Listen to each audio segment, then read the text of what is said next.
दो न्याय अगर तो आधा दो, पर इसमें भी यदि बाधा हो तो दे दो केवल 5 ग्राम। रखो अपनी धरती तमाम, जंजीर बढ़ाकर साध मुझे, हाँ हाँ दुर्योधन बांध मुझे। कमाल है। ये पंक्तियां सुनते ही ना मतलब एक अलग ही ऊर्जा भर जाती है, सच में रोंगटे खड़े हो जाते हैं। बिल्कुल।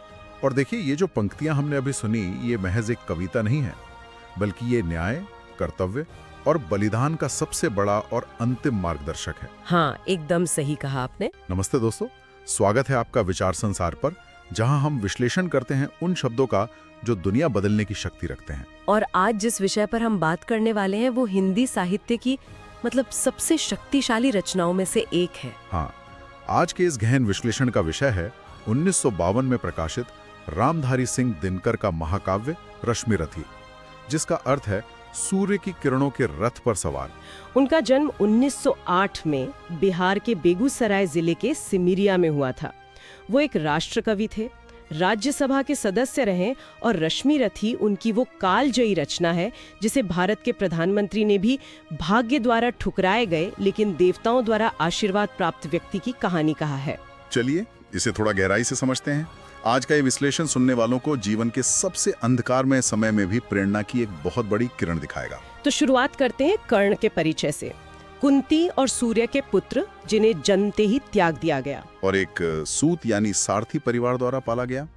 प्रथम सर्ग में ही हम देखते हैं कि कैसे वो समाज के तानों से लड़ रहा है। हाँ, जब वो अखाड़े में अपनी कला दिखाने आता है तो गुरु कृपाचार्य उसे रोक देते हैं।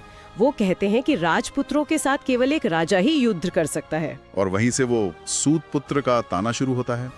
वो बस अपनी योग्यता साबित करना चाहता था। यहाँ जो बात सबसे दिलचस्प है वो ये है कि ये कहानी सिर्फ एक पौराणिक पात्र की नहीं है। बिल्कुल नहीं। ये जाति और कुल के आधार पर आंके जाने वाले हर उस इंसान की कहानी है जो अपनी योग्यता, अपने पुरुषार्थ के बल पर समाज में अपनी जगह बनाता है। और उसी भरी सभा में जहाँ सब उसका मजाक उड़ा रहे थे, दुर्योधन खड़ा होता है।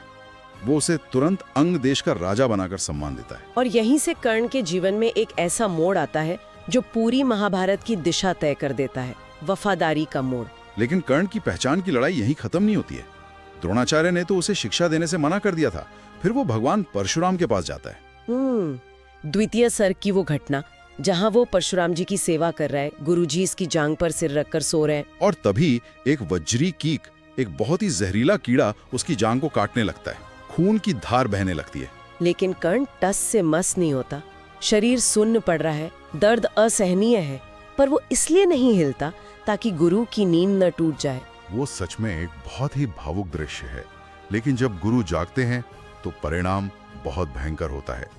इस घटना का मनोवैज्ञानिक पहलू देखिए। परशुराम जी जैसे ही वो गर्म खून महसूस करते हैं, वो तुरंत समझ जाते हैं कि इतनी पीड़ा सहने की क्षमता सिर्फ एक जन्मजात क्षत्रिय में हो सकती है। कोई ब्राह्मण इतना दर्द चुपचाप नहीं सह सकता। और फिर वो क्रोध में आकर श्राप दे देते हैं। हाँ, वो उसे श्राप देते हैं कि आखिरी वक्त पर वो अपना सबसे बड़ा अस्त्र ब्रह्मास्त्र भूल जाएगा, क्योंकि उसने अपनी पहचान छुपाई थी। लेकिन गुरु परशुराम अंदर से जानते थे कि कर्ण कितना महान है, इसीलिए श्राप के साथ वो एक वरदान भी देते हैं। बिल्कुल, वो कहते हैं कि इतिहास हमेशा कर्ण की गौरव गाथा गाएगा। वो जानते थे कि ऐसा अद्वितीय शिष्य उन्हें दोबारा नहीं मिलेगा। ये जो गुरु और शिष्य का जटिल रिश्ता है, ये इस महाकाव्य को और भी गहरा बनाता है। अब आते हैं तृतीय सर्ग पर, जहां से हमने शुरुआत की थी, कृष्ण की चेतावनी। जब पांडवों का अज्ञातवास खत्म हो चुका है और कृष्ण शांतिदूत बनकर हस्तिनापुर आते हैं।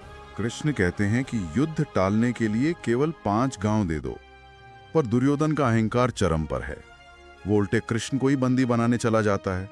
और तब दिनकर जी लिखते हैं, जब नाश मनुज पर छाता है, पहले विवेक मर जाता है।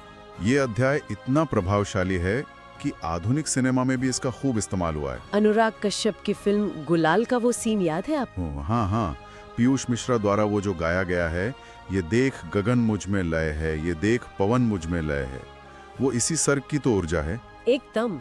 वो दृश्य बताता है कि जब सत्ता का नशा चढ़ता है तो इंसान को भगवान का सच भी दिखाई नहीं देता। लेकिन असली कूटनीति तो इस सभा के बाहर शुरू होती है, जब कृष्ण कर्ण को अपने रथ में बिठा कर ले जाते हैं। वो कूटनीति का सबसे बड़ा मास्टर स्ट्रोक था।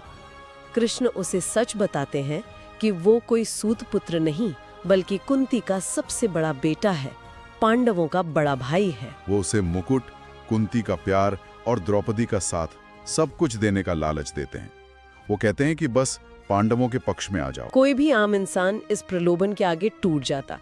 जिसके पास जीवन भर कुछ नहीं था, उसे अचानक पूरी दुनिया मिल रही थी। पर कर्ण इन सभी प्रलोभनों को ठुकरा देता है। क्योंकि कर्ण कृष्ण से कहता है कि जब समाज उसे धुतकार रहा था, जब उसे गली गली में अपमानित किया जा रहा था, तब केवल दुर्योधन ने उसे गले लगाया था। वो साफ कह देता है कि वो राज सिंहासन के टुकड़े के लिए अपने मित्र को धोखा नहीं दे सकता। और यही कारण है कि उसे दानवीर कहा जाता है।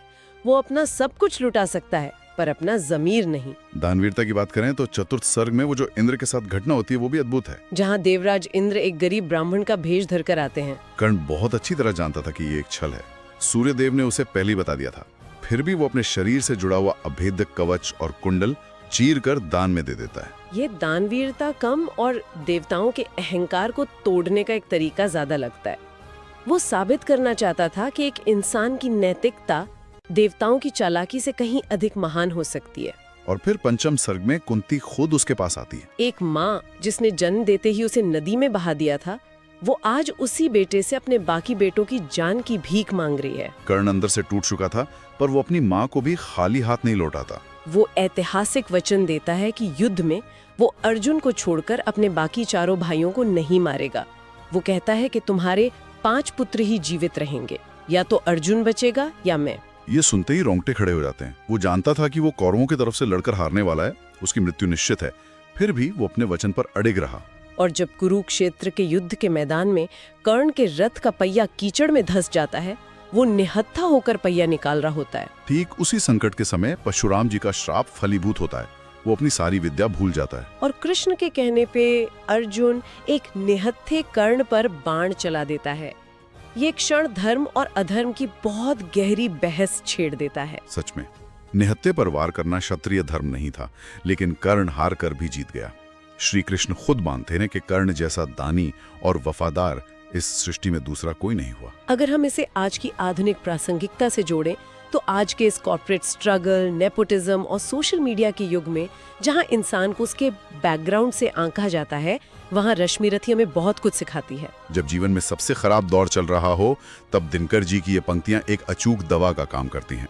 सच है, विपत्ति जब आती है कायर को ही दहलाती है, मानव जब जोर लगाता है पत्थर पानी बन जाता है। अगर हम इसे आज की बड़ी तस्वीर से जोड़ें तो रश्मि रथी सिखाती है कि इंसान की असली पहचान उसका जन्म या उसका सरनेम नहीं है, बल्कि उसके कर्म और उसका संघर्ष है। बिल्कुल, अपनी मेहनत और पुरुषार्थ से इंसान अपना रास्ता खुद बना सकता है। इस पूरी चर्चा को समेटते हुए जाते जाते मैं सुनने वालों के लिए एक बहुत ही गहरा और विचारोत्तेजक सवाल छोड़ना चाहूंगी। जरूर बताइए। कर्ण ने महाभारत के युद्ध में अधर्म यानी कौरवों का साथ दिया, लेकिन उसने अपने व्यक्तिगत धर्म यानी वफादारी और मित्रता को पूरी ईमानदारी से निभाया। ये हमें सोचने पर मजबूर करता है कि क्या समाज के बनाए हुए पूर्ण नैतिकता के नियम बड़े हैं या उस इंसान के प्रति वफादारी जिसने आपके सबसे बुरे वक्त में आपका साथ दिया हो। क्या बात है, ये सच में एक ऐसा सवाल है जिस पर हम सभी को गहराई से विचार करना चाहिए। बिल्कुल, ये महाकाव्य हमें अपने स्वयं के मूल्यों को जांचने का मौका देता है। अगर आपको कर्ण का संघर्ष और दिनकर जी की ये रचना पसंद आई तो विचार संसार को सब्सक्राइब करें और कमेंट में जय श्री कृष्ण या कर्ण लिखें। अगला वीडियो किस किताब पर चाहिए जरूर बताएं।